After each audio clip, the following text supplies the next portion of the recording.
Vamos a buscar, hermanos, Primera de Pedro, Segunda de Pedro. Segunda de Pedro, capítulo número 1. Que bueno, gracias por la corrección. Segunda de Pedro, capítulo 1, versos del 3 al 11. Segunda de Pedro, capítulo 1, versos del 3 al 11. Y una vez que lo tengan, les voy a pedir que tengan a bien ponerse de pie y juntos hagamos la lectura de esta porción de la Escritura. Segunda de Pedro, capítulo número 1, versículos del 3 al 11. Yo inicio el 3, ustedes el 4 y nos reunimos todos en el 11. Dice así la palabra del Señor.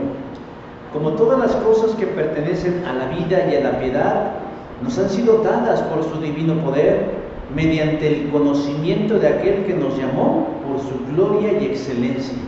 Por medio de las cuales nos ha dado profesiones de las grandísimas promesas, para que por ellas tengamos de la naturaleza divina, habiendo huido de la corrupción que hay en el mundo a causa de la concupiscencia. Vosotros también, poniendo toda diligencia por esto mismo, añadid a vuestra fe virtud, a la virtud conocimiento, al conocimiento dominio propio, al dominio propio paciencia, a la paciencia piedad, a la piedad afecto fraternal y al afecto fraternal amor. Porque si estas cosas están en vosotros y abundan, no os dejarán estar ociosos ni fruto en cuanto al conocimiento de nuestro Señor Jesucristo. Pero el que no tiene estas cosas tiene la vista muy corta, es ciego, habiendo olvidado la purificación de sus antiguos pecados. Por lo cual, hermanos, tanto más procurad hacer firme vuestra vocación y elección, porque otras cosas no caeréis. Todos, porque de esta manera os será otorgada amplia y generosa entrada en el reino eterno de nuestro Señor y Salvador Jesucristo. Amén. Pueden tomar su lugar. Como ese Pedro se lució en esta carta porque escribía muy rimbombantemente. Se ve que hubo un crecimiento en su vida. De ser un pescador común, se convirtió realmente en todo un erudito acerca de los asuntos del cielo. Bueno, el músculo es lo que nos puede salvar la vida. La pérdida de la masa muscular es algo mucho más importante que una cuestión de estética. Porque conforme perdemos el músculo, que es lo que miramos en nuestro cuerpo, perdemos protección, perdemos soporte a nuestros huesos. Pero aún más importante, cuando perdemos el músculo, perdemos muchas células musculares y por lo tanto mitocondrias. Esos organelos que se encuentran en las células y que son la fábrica de energía que necesitamos para estar vivos. A partir de los 30 años, comienza en cada uno de nosotros, querámoslo o no, el proceso de la pérdida de la masa muscular llamada sarcopenia. Y se agudiza cuando llegamos a la edad de los 60. Por eso, cuando cumplimos 60, la gente empieza a verse más delgada de sus brazos, de sus piernas y de otras partes de su cuerpo donde el músculo es evidente. Pero la sarcopenia o la pérdida muscular está asociada, como dije al principio, con algo más que la estética, de tener un cuerpazo de miel. Se asocia, hermanos, con la presentación de accidentes cerebrovasculares, conocidas como embolias, infartos o derrames cerebrales. Se la asocia también con ataques cardíacos y muchas veces con las caídas y fracturas, pero además aumenta la pérdida del músculo, aumenta la resistencia a la insulina en nuestro cuerpo. Nadie escapa a la malvada sarcopenia. Pero es posible, hermanos, retrasar su aparición y sus efectos en nosotros. ¿Cómo? Preparando nuestro cuerpo a través del ejercicio.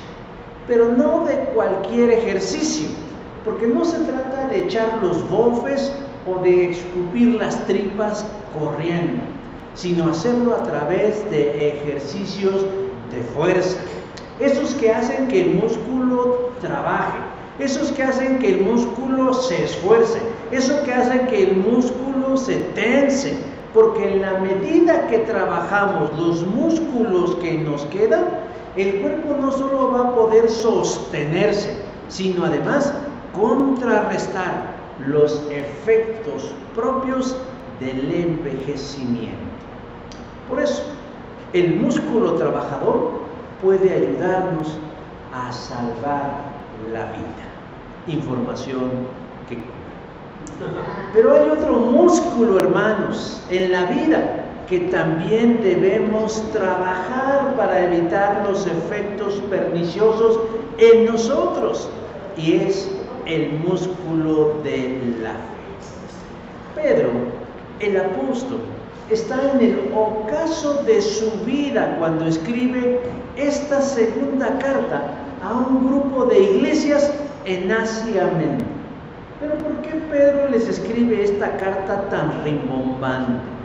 Porque hay un motivo muy especial. Las iglesias atraviesan por una fuerte crisis de fe. Están siendo amenazadas por diversos factores que buscan dañar la estructura, la conformación, la salud de la iglesia. El emperador romano, Nerón, según nos dice la historia, destruyó la ciudad de Roma en el año 64 después de Cristo. ¿Y qué creen que hizo? Aventó la piedra y escondió la mano. Culpó maliciosamente a los cristianos como los causantes de haber ocasionado el incendio. Esto trajo como consecuencia un breve pero intenso periodo de persecución y muerte para muchos cristianos. Algunos fueron martirizados por su fe. Pedro estaría dentro de ellos. Pero antes de morir o de enfrentar el martirio, Pedro decide escribirle a estas iglesias, paradójicamente en la lógica del hombre, para infundirles palabras de ánimo y de aliento, para que bajo su influencia apostólica no abandonen la fe, sino al contrario, fortalezcan su fe, porque amén de este panorama social y político que vivían, dentro de la iglesia había falsos maestros que los animaban a apartarse de Cristo, bajo el argumento de, ya se tardó mucho el Señor en regresar, ¿para qué estamos esperando? Mejor vivamos la vida, porque esta se acaba. Mezclaban verdades cristianas con filosofías e ideologías paganas y promovían la permisividad sexual como un estilo de vida cristiano válido. Pero se entera y los exhorta a no perder de vista que Dios, mediante su divino poder, versículo 3, nos ha dado todas las cosas que necesitamos para la vida y para que la vivamos correctamente, verso 3. Qué gran promesa y qué gran verdad nos revela Pedro. Dios, mediante su divino poder, nos ha dado todas las cosas que necesitamos para la vida. Pero si andamos arrastrando la cobija y andamos causando lástimas por la vida, es porque desconocemos esta verdad o porque el músculo de nuestra fe está como pierna de viejito, toda flaca y con falta de fuerza. Y dice que nos ha dado las cosas para que vivamos correctamente. No nos hace falta nada, hermanos. Si Pedro no miente, nosotros tenemos lo suficiente, lo necesario para andar bien en la vida de la fe. Esto me recuerda al poema de Santa Teresa de Ávila, que dice: nada te falta, porque a quien Dios tiene, nada le falta, solo Dios basta. El apóstol dice que en Cristo tenemos todas esas cosas, porque dice más adelante: mediante el conocimiento de aquel que nos llamó por su gloria y excelencia. Si nosotros conocemos a Cristo, y conocerlo en el sentido de saber quién es Cristo, sino de tener un conocimiento amplio, profundo, discernido, exacto, completo, vívido de Jesús, podemos decir que en Cristo tenemos todo lo que necesitamos. Es decir, cuando nosotros nacemos, el Señor nos ha dotado de una fuerza muscular que tenemos que trabajar para vivir bien. Pero en un momento de la vida, como dije al principio, estos músculos van en deterioro, van en detrimento, pero podemos detener, podemos retrasar este efecto a través del ejercicio. De igual manera, la fe, cuando llega a nosotros, nos emociona, nos abre una luz de esperanza y de vida nueva. Pero la rutina, hermanos, los problemas, las circunstancias, las adversidades van haciendo que de pronto olvidemos que nuestra fe necesita ejercitarse, necesita trabajar, como un músculo para que se fortalezca, para que se mantenga y, ¿por qué no?, para que crezca. Si ejercitar un músculo, trabajarlo, nos ayuda a tener una mejor calidad de vida, ¿cuánto más, hermanos, ejercitar la fe, trabajarla, nos ayudará a tener una mejor calidad de vida? Para que todas las cosas, como dice el versículo 3, concernientes a la vida y a la piedad, nos salgan bien. Cada uno de nosotros hemos dado el gran paso, el paso más importante de nuestra vida, creer en Jesús. Pero ha sido solo eso, un primer paso. Necesitamos ahora dar un segundo, un tercero, un cuarto, un quinto, un sexto, los que sean necesarios, en el afán de crecer, de fortalecer, de acrecentar nuestro carácter en Cristo. Pero el crecimiento en Cristo no es algo que se va a dar de manera mágica, por la imposición de manos o por la oración ferviente de alguien, sino a través del trabajo sostenido y disciplinado de ciertas cosas en nuestra vida. El crecimiento no es algo que Dios deja a nuestro criterio o a nuestro esfuerzo, sino que Jesús, con su propia grandeza y poder, nos entregó las promesas más extraordinarias y preciosas para que por ellas lleguen ustedes a participar de su naturaleza divina, después de rechazar la corrupción y los malos deseos de este mundo. Versículo 4, y estoy leyendo la paráfrasis de María Jones. Como podemos darnos cuenta, Él quiere que usted esté mejor. Él quiere que usted viva mejor. Él no quiere que usted se conforme en esta vida, sin importar la edad que tenga, con las migajas que caen de su mesa, sino Él quiere compartir con usted un banquete. Él quiere que usted viva en plenitud, y para eso, hermanos, nosotros tenemos que crecer. Pero surgen tres preguntas fundamentales que debemos hacerle al pasaje en relación a nuestro crecimiento en Jesús. Y siendo, creo que la más elemental y la más básica, pues ¿cómo podemos crecer en Jesús? ¿Cómo es que podemos nosotros aumentar el músculo de nuestra fe? Versículo 5 dice añadiendo. Versículo 5 dice añadiendo. El panorama de las iglesias de Asia, como dije hace un momento, es duro, es difícil, porque los maestros falsos están corrompiendo la enseñanza de Cristo. Y Pedro hace el siguiente señalamiento. Ya no basta únicamente con creer, sino que hay que enriquecer, aumentar, fortalecer nuestra fe en Dios. Usted mire a su alrededor y pareciera que todos hablamos un mismo lenguaje acerca de Jesús. Si usted es asiduo a las redes sociales, se va a encontrar infinidad de publicaciones que hacen alusión a Jesús. Y nosotros a veces nos tragamos el anzuelo diciendo, esto es cristiano. Yo les compartí en algunos grupos de WhatsApp este video en donde se hace un comparativo por lo menos de 3 o 4 personajes que parecen ser cristianos y que en algunas de las personas que conozco siguen y además creen en lo que dicen, pero que en realidad son falsos maestros, porque sacan del centro de la atención a Dios o a Cristo y colocan al hombre. Entonces, hermanos, tenemos que reconocer que como cristianos estamos a merced del engaño, de la mentira, pero no de una mentira abierta, flagrante, descarada, cínica, sino sutil, discreta, subliminal, en donde nos mezclan partes de verdad con partes de mentira. Y entonces ahí vamos y caemos ingenuamente en el engaño del enemigo.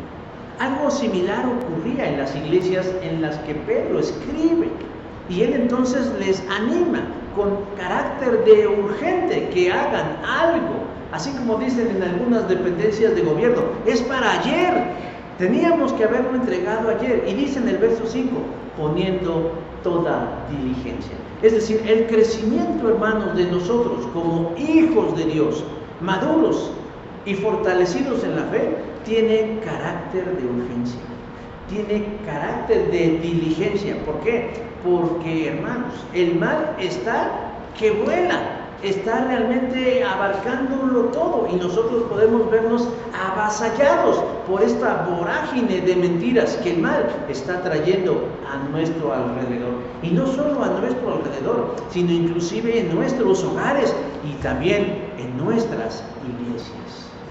Otro apóstol, el apóstol Pablo, exhorta a los cristianos de Éfeso a ser hijos de luz en medio de las tinieblas de la sociedad en la que viven, y a no dejarse contaminar por esas vanas maneras de vivir, y que tienen que aprovechar el tiempo, y les dice, ¿por qué? Porque los días son malos. Efesios 5:16. Nosotros estamos en este momento en una situación de mucho riesgo, y no podemos estar perdiendo el tiempo en autocontemplaciones, sino debemos actuar, porque el mal no descansa. Nosotros podemos tomarnos un día o 2 o más de descanso y decir, voy a reposar mi mente, voy a reposar mi cuerpo, pero el mal no descansa, es 24/7. El diablo, como artífice del mal, él tiene a una legión de espíritus malignos que están trabajando a marchas forzadas, mientras nosotros estamos muchas veces mirando la lámpara de nuestro cuarto. Retomando la pregunta, hermanos, ¿cómo podemos nosotros evitar ser víctimas de esto? Creciendo espiritualmente. ¿Pero cómo crezco, pastor, espiritualmente? Pedro dice, añádele. Tu fe en Jesús, es decir, creer en Jesús, es el primer gran paso, pero te hace falta algo más añadiendo. Y dice verso 5, añade a vuestra fe, añádele algo más, un ingrediente más a tu fe por sí misma, no porque sea defectuosa, porque recuerden que la fe es un don de Dios, sino porque necesitas más elementos para poder fortalecer y enfrentar la adversidad que se te está presentando. Entonces, ¿qué debemos añadir a nuestra fe? Pedro dice que el crecimiento se da cuando nosotros añadimos. Así como cuando nosotros preparamos comida y decimos, hoy quiero preparar un rico platillo, pero si ponemos únicamente pollo con agua a hervir, ¿a qué sabrá eso? Pues, será sano, pero no sabe rico. Hay que enriquecerlo con otros ingredientes para que, amén de que sea rico, tenga una mayor cantidad de nutrimentos que nos puedan fortalecer. Pero ¿cuáles son esos ingredientes? Nuestros miedos, nuestros prejuicios, nuestras ideas, nuestra sabiduría, nuestro entendimiento. No, Él nos da una lista de por lo menos 7 elementos que brevemente voy a mencionar. El primero de ellos que hay que añadir a la fe es virtud, versículo número 5. ¿Qué es la virtud? ¿En qué piensa usted cuando escucha la palabra virtud? Generalmente cuando escuchamos la palabra virtud pensamos en una cualidad que nos coloca por encima de los demás o nos distingue de otros. Es que era una persona muy virtuosa, es que era muy atento, es que era muy piadoso, es que era muy espiritual, etcétera, etcétera. Y generalmente, hermanos, eso es lo que pensamos que es virtud. Pero en el idioma original del Nuevo Testamento, que es el griego, la palabra de la que traducen virtud es arete, con el acento. Y se utiliza para denotar esfuerzo o valor. Pero también habla de excelencia. Lo que Pablo está transmitiendo a los creyentes de todos los siglos es que el creyente no debe ser solamente alguien que cree en Jesús, sino debe esforzarse en los asuntos de su fe, en los asuntos del reino, al punto que su vida sea una vida de excelencia, sobre todo cuando las amenazas de la vida se presentan. Lo que algunos han denominado la triada del mal, es decir, el diablo, el mundo sin Cristo y la carne, batallan en contra de nosotros. Y para podernos enfrentar nosotros tenemos que ser virtuosos, es decir, esforzados, ser valientes, ser excelentes en el asunto de nuestra fe y no dejarlo todo únicamente a ver cómo sale, sino realmente ser diligente. Pero no solamente hace falta que le pongamos virtud a la fe, sino que en el mismo versículo 5 nos dice que a esa misma fe hay que añadirle otro ingrediente. Dice, y a la virtud, conocimiento, gnosis. Es la idea que Pedro quiere decirnos cuando habla de conocimiento. No solamente es que sepamos algo, sino que lo conozcamos, que indaguemos, para que a la vez ese conocimiento nos dé sabiduría. Muchos exaltan el conocimiento diciendo, es que yo tengo conocimiento. Pero realmente si tuviéramos ese conocimiento, la vida de muchos de nosotros sería distinta. Hay una frase por ahí que dice, conocimiento es poder. Y hay quienes realmente han comprendido la naturaleza de esa verdad. Conocimiento es poder. Pero lo cierto es que hay mucha gente que conoce y no tiene poder. Hay mucha gente que sabe algo y sin embargo su vida es mala. Muchas veces yo utilizo este ejemplo, tal vez sea muy gastado y muy sobajado, pero a la vez es el más claro que podemos entender. Muchas veces cuando uno va al médico, el médico se desgasta diciendo, usted tiene que hacer ejercicio, tiene que comer verduras, tiene que tomar agua, tiene que manejar el estrés, y nos dan una serie de recomendaciones. No debe fumar, no debe beber en exceso, etcétera, etcétera. Y muchas veces el médico es todo el arquetipo de lo que no debemos ser. Un hombre obeso, que está fumando o que come porquerías en la calle. Ese hombre tiene conocimiento, pero no tiene poder. ¿Por qué? Porque ese conocimiento no ha transformado su vida. Quiere transformar la de otros cuando no ha sido capaz de transformar sus propios hábitos. ¿Cómo pues le haríamos caso a alguien que tiene 20 kilos de sobrepeso para que yo esté en mi propio peso? Eso no me justifica, pero me da a entender que el conocimiento para algunos no es poder. Pero a lo que se refiere Pablo es a algo diferente. Si nosotros conocemos de Jesús, no solamente que sepamos de Jesús, del Jesús histórico, sino del Jesús de la fe. Que podamos indagar en la Escritura acerca del Jesús de la fe. Que podamos profundizar en nuestro vínculo con Él, ¿a través de qué? A través de la conversación con Él, a través de la oración, a través de la conversación, a través de este diálogo, de esta plática que establecemos con Él cuando oramos, cuando cerramos nuestros ojos, cuando doblamos nuestra rodilla, cuando alzamos nuestros ojos al cielo, ya sea en clamor o en agradecimiento, que establezcamos un vínculo de comunicación con nuestro Dios. Y eso, hermanos, es conocimiento. Cuando vamos a la palabra Y vamos viendo cómo a través de sus principios, de sus relatos, de sus escritos, Él nos va revelando su verdad, sus principios, sus fundamentos. Y nos vamos adentrando en un mundo extraordinario de conocimiento. Juan Wesley, la persona que inspiró el movimiento metodista, dijo en una ocasión respecto a la ignorancia: para alcanzar el mundo, Dios puede usar todo de mí, pero lo único que Él no va a usar es mi ignorancia. Por eso, hermanos, si nosotros queremos ser útiles para Dios, es que debemos crecer en el conocimiento. Existe, lamentablemente, en ciertos círculos cristianos un desprecio al conocimiento, diciendo: eso no es necesario. Los muchos libros matan el espíritu. Bueno, la verdad es que solamente habla de que no están añadiendo conocimiento a su fe.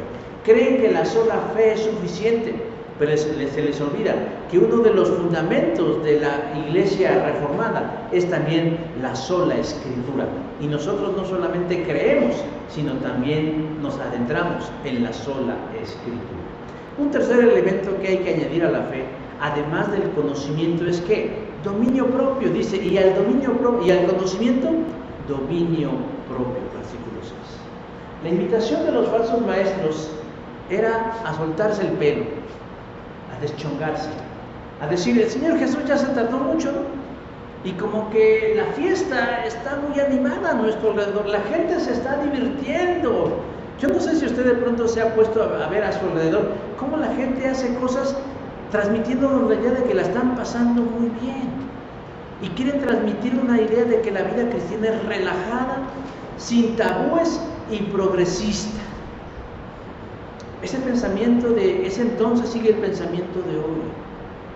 Pero, hermanos, lo más increíble es que hay iglesias que se están dejando llevar por este tipo de comportamiento.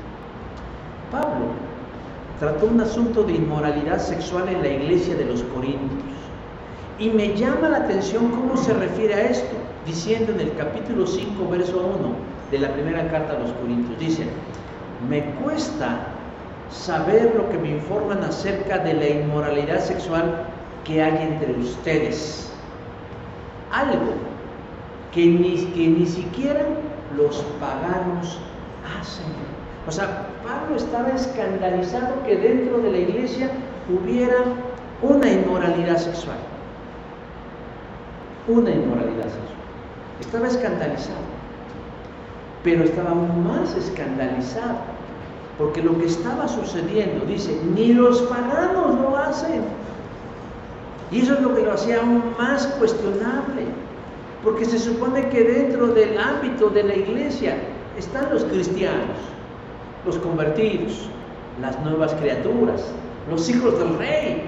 ¿Y cómo era posible que ellos estuvieran inmersos en una situación que ni los paganos hacen? ¿Y saben por qué? ¿Qué se refiere Pablo que ni los paganos hacen? Porque los paganos no tienen conciencia del bien y del mal, y nosotros sí. Y si nosotros, que tenemos conciencia por gracia de Cristo del bien y del mal, hacemos algo que hacen en el mundo, es peor porque tenemos conciencia. No estoy diciendo que a ellos se les disculpe, pero se entiende que la gente sin Cristo no sepa distinguir la izquierda de la derecha, o la derecha de la izquierda, o arriba de abajo, o entrado hacia afuera. Pero nosotros, hermanos, eso es lo que lo hacía tan horripilante. Por eso dice Pablo, ¿qué es lo que hace falta? Que le añadan a su virtud y a su conocimiento dominio propio. No se excedan, busquen la moderación en toda su forma de vivir. No se dejen acarrear por los excesos de la ira, en el sexo, en el alcohol, en la diversión. Templanza, templanza. Sepan dominar los apetitos de su carne, porque la templanza, hermanos, es la evidencia del gobierno de Dios en nosotros. Pero ¿qué más hay que añadir a nuestra fe, además de virtud, además de conocimiento, además de dominio propio? Dice, ¿y el dominio propio qué? Paciencia.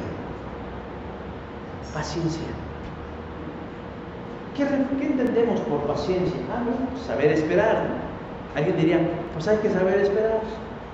Decimos que el culto empieza a las 11, llegamos a la 1, pues hay que esperar. No, no se refiere a ese tipo de paciencia, sino que la palabra griega de la que tradujeron paciencia, que es hupomone, es aguantar, resistir, tolerar.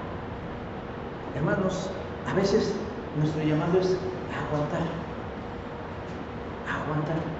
a ser pacientes, a saber que esto pasará pronto. Cuando estamos inmersos en una sociedad como la nuestra, miramos a nuestro alrededor que las cosas cada vez van de mal en peor. De mal, y tenemos que aguantar. En el centro de trabajo, con la familia, en el vecindario, en muchos lugares tenemos que escuchar a veces conversaciones o enterarnos de situaciones que no enriquecen y que no le aportan nada a nuestra vida espiritual. Y Jesús dice, tienen que aprender a soportar. Más adelante en esa misma carta de Pedro, él hace alusión a un personaje del Antiguo Testamento, a Lot, quien vivía en la ciudad de Sodoma, y de quien era testigo involuntario de la decadencia en todos los sentidos del ser humano. Y dice que su alma se afligía. Segunda de Pedro 2:8 dice, afligía cada día su alma justa, viendo y oyendo los hechos inicuos de ellos. No se reía de los chistes de ellos, no aplaudía la conducta de ellos, no consentía con su estilo de vivir de ellos, no los justificaba, no buscaba explicarlos o entenderlos, simplemente dice su alma justa se afligía cada día, todo el tiempo, porque veía y escuchaba los hechos inicuos de aquellos que vivían a su alrededor. ¿Cómo es que Lot aguantó tanto? Porque añadió a su fe paciencia, tolerancia, serenidad. Y es la misma que el Señor a veces nos pide que tengamos hoy en tiempos tan aciagos como los que vivimos. Pero ¿qué le añadimos además de la paciencia? A la paciencia hay que añadirle piedad, versículo número 6. La palabra de la que traducen piedad es Eusebia. Así que si conocen a alguien que se llame Eusebio o Eusebia, no digan que tiene un nombre feo, porque la palabra Eusebia es una palabra cristiana, que es una cualidad cristiana y que debemos añadir a nuestra fe. Pero ¿qué es la piedad? Hacer y realizar actos de bondad que reflejen el carácter de Cristo. El cristiano debe caracterizarse ¿por qué? Por muchas cosas, pero una de ellas es por los actos de bondad que hacen en favor de otros. No se trata de aparentar ser buenos, se trata de manifestar la bondad de Dios. ¿Cómo es eso posible? Si nosotros tenemos una relación con Dios a través de Jesucristo, de manera natural nosotros manifestaremos actos de bondad hacia otros. Hay gente que lo tiene como un talento o por educación o como dicen las feministas, porque es un constructo social. Pero nosotros, hermanos, nosotros debemos tener esos actos de bondad porque el Señor habita en nuestros corazones y porque domina nuestras mentes y porque gobierna nuestras vidas. Hay un dicho que dice ahí, la mujer del César no solo debe parecer honesta, sino serlo realmente. Asimismo el cristiano no solamente debe aparentar ser piadoso, porque a veces vemos a la gente y decimos, ay, tiene cara de buena gente. Pues no solamente se trata de tener cara de buena gente, sino ser buena gente en el estricto sentido de la palabra. La sexta añadidura que Pedro dice que debemos dar a nuestra fe es el afecto fraternal. Deben unirse como hermanos, como miembros de las iglesias. Debe haber Filadelfia. Filadelfia es la palabra griega que dice amor fraternal. No está diciendo que debe haber tolerancia entre nosotros. Bueno, es que yo tolero a mi hermano. Como que es medio simpático, como que me cae bien. Ayer yo conversaba con alguien y me di cuenta que le dolía mucho que le dolía mucho en su corazón y en su vida que su familia en la carne no fuera tan unida y no le buscara como esta persona quería. Y realmente me preocupó un poco que pensara de esa manera. Pero hubo un momento en el que le dije, pero ¿por qué te angustia tanto si tienes a tus hermanos de sangre? ¿Y qué somos nosotros? Somos hermanos en la sangre de Cristo. No le hemos dado todavía en nuestros corazones el valor, hermanos, a nuestros hermanos, valga la redundancia, en cuanto a su valor y en cuanto a su importancia.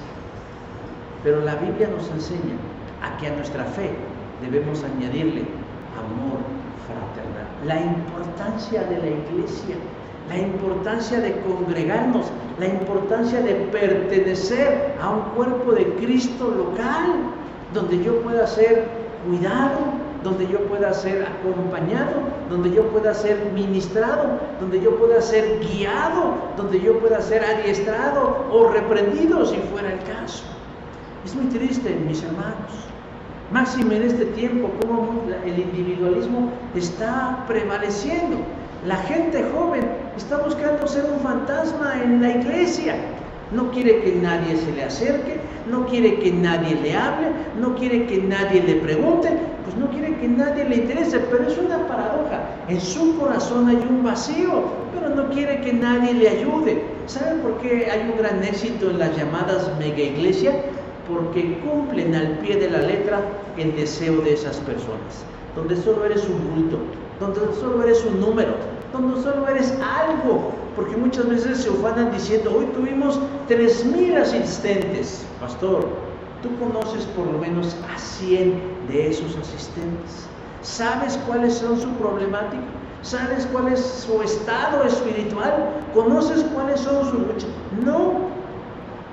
Entonces, no estás cumpliendo con lo que dice la Escritura. Añade amor fraternal. Y por último, se nos dice que al amor fraternal hay que añadirle la esencia misma de Dios. Dice, y al amor fraternal, amor. Dios es el ingrediente principal, hermanos, de nuestra fe. Y como podemos darnos cuenta, creer ya no es suficiente, sino que hay que añadir más, si es que queremos que nuestra fe esté fuerte, robusta, firme, sólida y dispuesta para enfrentar cualquier adversidad. Hay que crecer. ¿Y cómo crezco? Añadiendo virtud, añadiendo conocimiento, añadiendo dominio propio, añadiendo paciencia, piedad, afecto fraternal y amor. Y dice ahí que nosotros debemos hacerlo para crecer. Surge entonces una pregunta, que de alguna forma ya la intuimos la respuesta. ¿Y qué obtengo yo de todo esto? De añadir y añadir. Dice el verso 8, porque si estas cosas, las que yo acabo de mencionar, están en vosotros y abundan, producen por lo menos 3 efectos importantes, 3 efectos fundamentales en nosotros. El primero de ellos dice, no os dejarán estar ociosos y sin fruto. En otras palabras, crecer espiritualmente nos ayudará a ser útil y productivos en el reino de Dios. Gumaro Pérez, interpretado por Joaquín Pardavé en la película La Familia Pérez, tenía bien claro a lo que había venido este mundo a estorbar. Y así lo dice. Yo sé que de las 25,000 cosas que vine a este mundo es a estorbar. Él sabía para qué estaba en la tierra. Pero yo le pregunto a usted, hermano, ¿usted sabe para qué está aquí en este mundo? Por lo menos Gumaro Pérez sabe que para estorbar. Pero ¿sabe usted por qué lo eligió Dios? Desde una visión calvinista, ¿usted sabe por qué Dios lo escogió y a otros no? Pero a usted sí. ¿Por qué desde antes de la fundación del mundo el Señor puso sus ojos en usted y dijo a él o a ella? Dios no eligió a nadie para ser espectador en la vida cristiana, sino para dar fruto. Dice Jesús en Juan 15:16, ustedes no me eligieron a mí, yo los elegí a ustedes. Les encargué que vayan y produzcan frutos duraderos. O sea, Jesús nos escogió para hacer algo en su reino, en sus asuntos, en sus negocios, en su visión de la vida. Él dice, yo los elegí a ustedes. O sea, Él se puso a seleccionar en medio de los miles y millones de almas. Él dijo, yo elegí a fulano, a sultano y a perengano. ¿Para qué? Para que vayan y produzcan un fruto. No para ser inútiles. Yo creo que nadie nos escucha. Que no hay nadie. Yo quiero confesarles que a mí a veces me invade un sentimiento de decir que yo lo que hago no sirve para nada. Es un pensamiento del diablo, pero es un pensamiento que llega diciendo, pues hoy no hice nada. O lo que hice no tiene valor. Pero Jesús viene y dice, el valor de lo que haces tiene un valor en lo eterno. Y de entrada dice Pedro, que lo primer fruto que produce en nosotros todas estas cosas, el crecimiento espiritual, es el conocimiento de nuestro Señor Jesucristo, versículo 8. El conocimiento de nuestro Señor Jesucristo. Ya dije hace un rato todo lo que implica conocer, que no es solo saber, sino realmente tener un vínculo, una relación, un acercamiento, un conocimiento profundo y pleno acerca de quién es Él. Es muy lamentable, hermanos, de llegar al final o al ocaso de nuestras vidas y adoptar el espíritu de Jacob cuando se presentó delante del faraón y le preguntó, ¿cuántos años tienes? Y Jacob dijo, los días de los años de mi peregrinación son 130 años. Pocos, y han sido los días más malos que he tenido. Génesis 47, 9. ¿Cómo le pondría su epitafio Jacob? 120 años, pocos y mal vividos. 120 años. Algunos no vivieron ni la mitad de eso. Algunos no vivirán ni la cuarta parte de esos. Pero a quien Dios le concedió ser la semilla de una gran nación o parte de una dinastía que serviría para un plan eterno, llega al final de su vida diciendo 130 años, pocos y malos han sido los días de los años de mi vida. Dios no quiere eso para ustedes, hermanos. ¿Cuántos años les gustaría vivir? Hace poco vi un video de una señora que tenía 123 años. ¡Wow! ¡Qué horrible! ¡Qué horrible! Ver a la pobre, parecía una momia porque la paraban a bailar y la traían como maniquí. Y ellos bien contentos porque la señora llegó a los 123 años.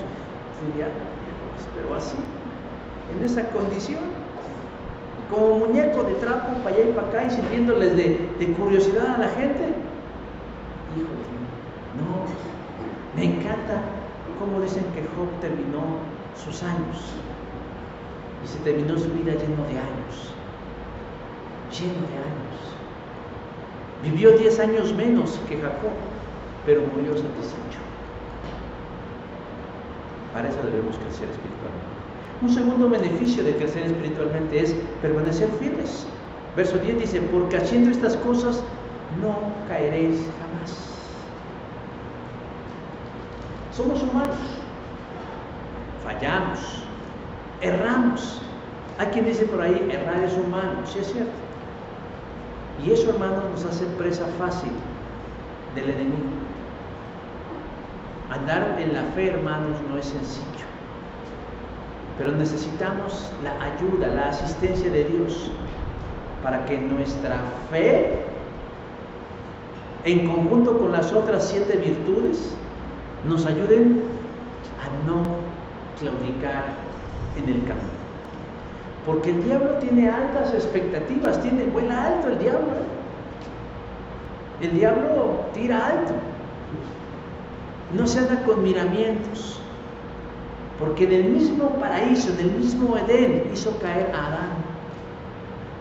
Y porque delante de la misma presencia de Jesús, el diablo hizo caer a Pedro. ¿Qué nos hace creer a nosotros que no podrá hacer lo mismo con cada uno de nosotros? ¿Qué nos hace pensar que nuestros años, que nuestro título, que nuestro rango no nos hace ser susceptibles de caer? Pablo dice, cuídense de no caer. Jesús mismo fue tentado por el diablo con la intención de hacerlo caer, pero él estaba fortalecido en su fe y derrotó al diablo.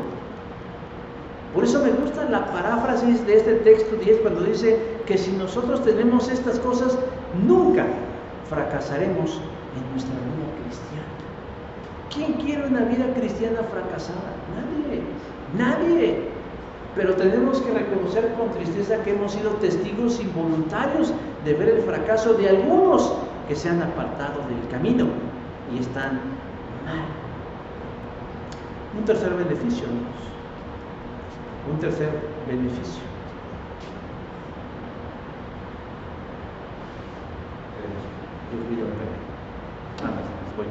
Un tercer beneficio.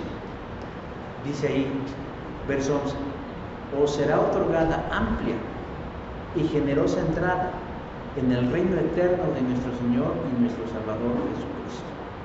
Esto no tiene nada que ver con la salvación, sino tiene que ver con la consolidación de nuestra salvación.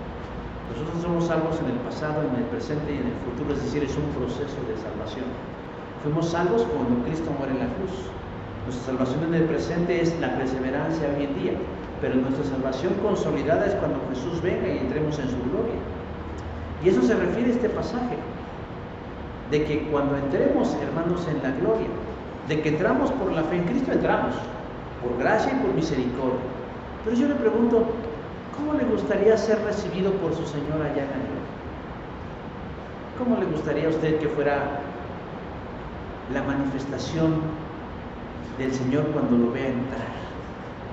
A mí realmente me emociona en el corazón saber que si desempeño un buen trabajo como cristiano en la tierra y pongo en alto el nombre de Cristo, cuando Él me reciba en su gloria me diga, bien,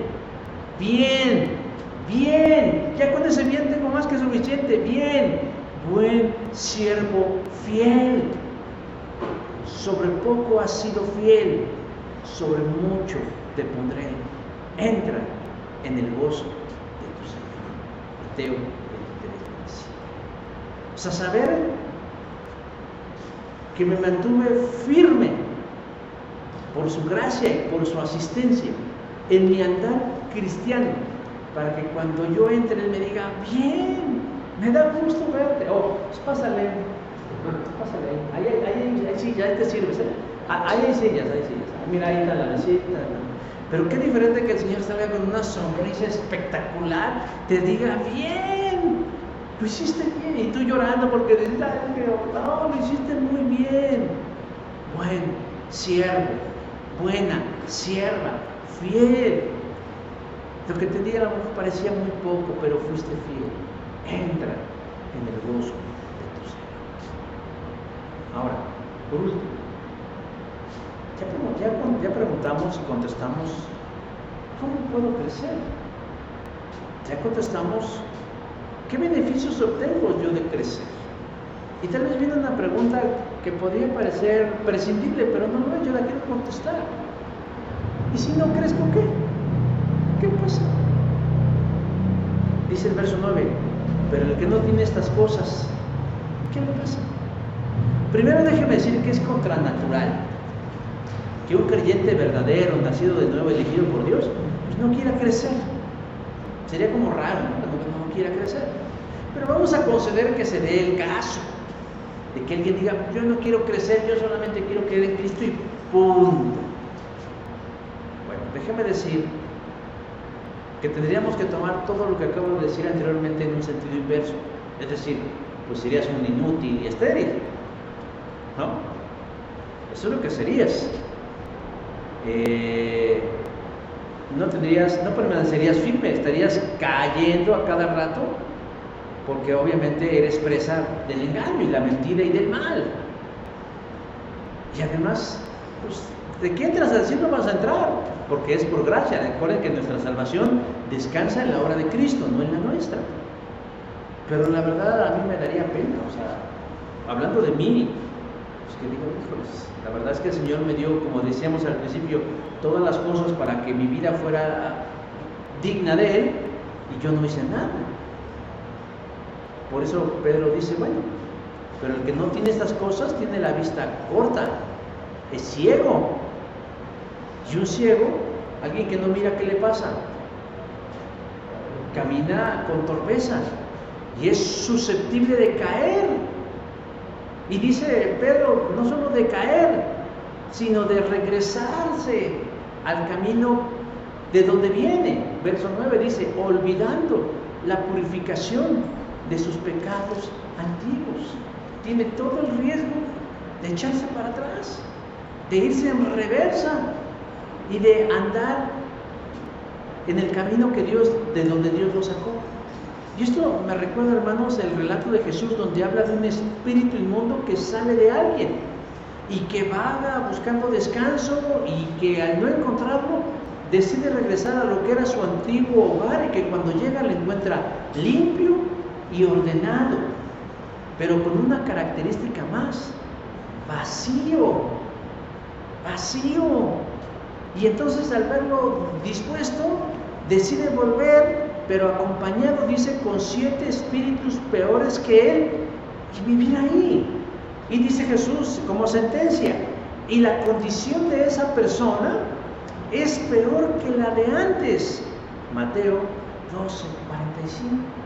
Cuando Dios llega a nuestras vidas y pone en orden nuestra vida, la limpia, la barra, la pule, la friega, la acomoda, la redecora y la deja. Pero si nosotros a la fe no le añadimos virtud, conocimiento, dominio propio, piedad, paciencia, etcétera, etcétera, etcétera, se queda vacía y queda como un hueco que puede ser llenado por lo del pasado, porque dice Pedro, olvidando la purificación de sus pecados del pasado, y entonces su condición viene a ser peor que la de antes.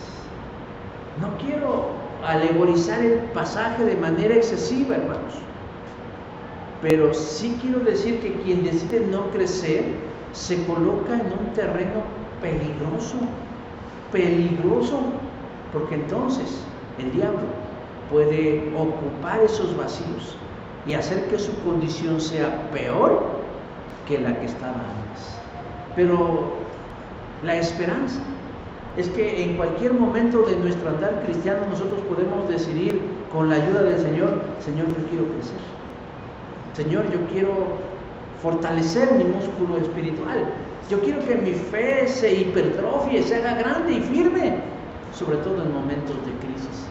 Y el Señor siempre nos da una oportunidad. Yo creo que a todos nos sorprendería ver que un niño no crece. Los que somos padres, o los que ya son abuelos, de pronto que vean que en su familia nace un bebé, y pasan las semanas, y pasan los meses, y pasan los años, el niño sigue igual. Nos alarmaríamos, digamos, ¿cómo no crece? Pues denle aunque sea sema, ¿no? Pues para que vaya agarrando forma. El niño no crece. Nos espantamos, buscaríamos solución, ayuda, respuesta. Oiga, mi hijo tiene 18 años y lo sigo cargando. Nos espantaríamos. Sin embargo, hermanos, no actuamos de la misma manera en el sentido espiritual. No nos alarmamos por no crecer. Es más, como que encontramos beneficio a ser chiquitos espirituales, débiles en la fe, que otros sean los que asuman el compromiso y la responsabilidad. Hay gente que sigue batallando, sigue siendo la misma persona antes y después de Cristo. Batalla con las mismas cosas, usa los mismos discursos para justificarse. Hay gente que ya no tiene por qué andar diciendo, es que yo a veces dudo si soy cristiano. ¿Cómo? Después de 25 años, después de ministrar en una iglesia, me venga a decir, es que yo a veces como que dudo, ¿seré cristiano o no? Ese discurso yo lo entendería para alguien nuevo en la fe. Pedro alerta a sus lectores,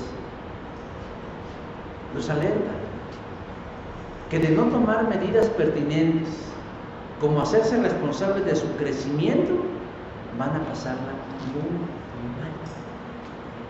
Mis hermanos, si ustedes no trabajan sus músculos, la van a pasar muy mal. ¿Se han visto que la gente ya después empieza a caminar así? ¿Saben por qué? Porque estos músculos de aquí se hacen más fuertes. Y uno ya no camina, uno ya arrastra los pies. Y dicen, es que es la edad, ya están ustedes la edad. Pero no tiene que ser así. No tiene que ser así. Entonces estábamos allí, dije, ese señor va a llegar primero su panza, luego va a llegar él. Ya estaba tan gordito el señor que ya caminó así. O sea, ya su pobre espalda, de la obesidad que tenía, el hombre ya caminó así. Él ha de pensar que está normal, pero la pobre espalda ya está así.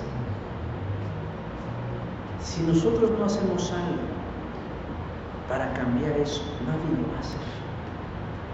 No importa cuántos tutoriales veamos o cuántas recomendaciones nos den, si no lo ponemos por práctica, así será nuestra vejez. Lo mismo, hermanos, en el ámbito de la fe. No importa cuántas predicaciones usted escuche, se la lleve, la grabe, la mire, la vuelva a mirar, la comparta, y es más, se vaya a otra iglesia y escucha a otro predicador y se haga fan de otro, y no importa que usted tenga su teléfono lleno de cantos cristianos, si no hace lo que la palabra dice, añade a tu fe virtud, a tu virtud conocimiento, al conocimiento dominio propio, al dominio propio paciencia, a la paciencia piedad, a la piedad afecto fraternal y al afecto fraternal amor. Porque si estas cosas están en vosotros y abundan, dice, no os dejarán estar ociosos ni sin frutos en cuanto al conocimiento de nuestro Señor Jesucristo. Yo les animo a seguir creciendo. No a que digan, es que el pastor quiere que vayamos a sus clases. Pues yo soy lo que hay, es para lo que alcanza. Pero no vean ustedes al mensajero, sino al mensajero. A lo que el Señor quiere enseñarnos a través de su palabra. ¿Para qué? Para que crezcamos y tengamos una fe fuerte, robusta, firme, sólida, sobre todo en los tiempos tan difíciles que estamos enfrentando y que vienen, hermanos, para que permanezcamos firmes, sostenidos en la fe. Amén. Vamos a orar para terminar. Señor Dios, agradecemos en esta hora la oportunidad no solo de escuchar tu palabra, sino de poderla, Señor, sentirnos desafiados a ponerlas por práctica. Te pedimos, Dios, que no solo quede en el oído o en el registro de nuestra mente, sino de nuestra voluntad y de nuestro corazón. Te lo pedimos, Dios, en el nombre de Jesús. Amén.